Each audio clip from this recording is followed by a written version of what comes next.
we are at the beach again, and I have a couple thoughts for you. Number one, if you haven't entered to win the Build Your Personal Computer Kit set, it's like $142 value.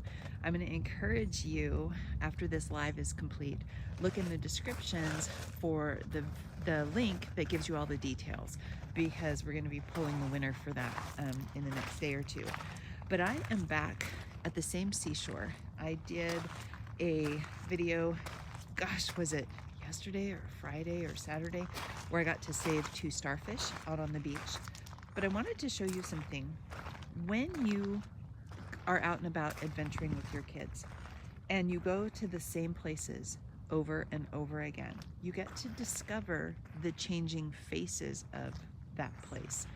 One of my sons, when we first moved up here to Washington, after about 1 week or so driving by the water, he said something like, "Mom, don't you love just the different personalities of the water? It's never the same." So if you watch the video where I saved the 2 starfish, and then you'll see that I'm standing on the same beach where I was the other day. But this is why I came live today. Look at the water and listen to the crow. Look at the water. This is called a slack tide. In the Pacific Northwest, if you look at a map in the state of Washington, it has that little cutout. So Washington kind of goes like this, and it has a cutout, and then there's the rest of the rectangle. That cutout is the Puget Sound. It's a funny word, Puget Sound.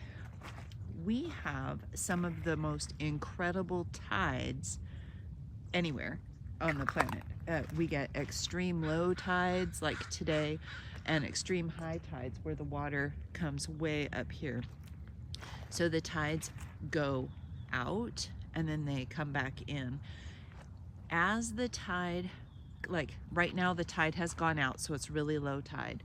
And right before the tide switches to the other direction, it's like the water comes to this thing, it's a standstill, and it's a slack tide. It's one of my favorites because this is usually very, not turbulent, but currenty water, where the water is coming in and it's coming out.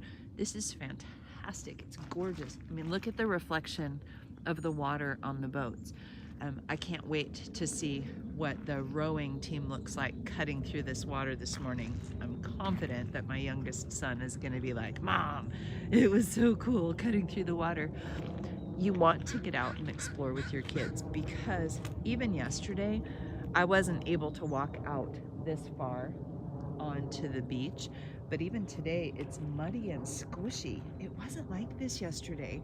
So I'm confident that as I'm walking along, I will see more wonders on the beach, like more crab, maybe sand dollars. I've already seen a bunch of jellies.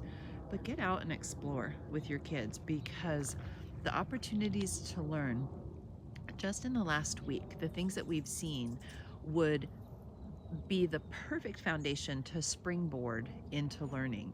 So if my kids were out here with me for the past 6 or 7 days, we would now be going into the library and we would be pulling out books on tidal lands and coastal properties, not properties, but coastal habitats. We'd be looking at things like crab and seagulls and seabirds. We'd be looking at clams and the different sounds that the clams are making, oysters, oyster beds, starfish, jellyfish, the slime that covers everything, slippy mud, the different types of tides. Oh, it's almost a full moon. That explains it. The full moon, the pull of the moon on the tide does fantastic things to how far out the tide will come and how high the water will come at high tide. So just being out and exploring with your kids does a couple things. Number one, it gets you outside. Number two, it gets you to experience these things firsthand. I mean, you may not live by the ocean like I do, and that's okay. Wherever you live has something like this, has something that changes every single day.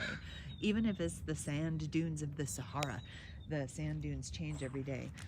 You go out with your kids day after day after day, and they get more and more excited, and they find more and more things. And then they're ready to dig in. Then they're ready to do research. Then they'll want to watch the movie, write the poem, do the project, do the thing.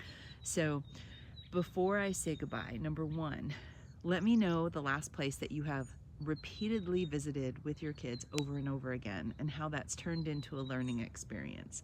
Number two, watch for the link below in the description so that you can enter to win the personal computer kit. And number three, if you're a homeschooler and you need help or you would love to pick my brain, because my kids call me an idea creation machine, I just think of things to do all the time. So if you would like to pick my brain, please email me at abetterwaytohomeschool@gmail.com, and let's find time to chit chat on the phone, because it's like my very favorite thing to do. So anyway, one last peek of this beautiful place. Isn't it gorgeous?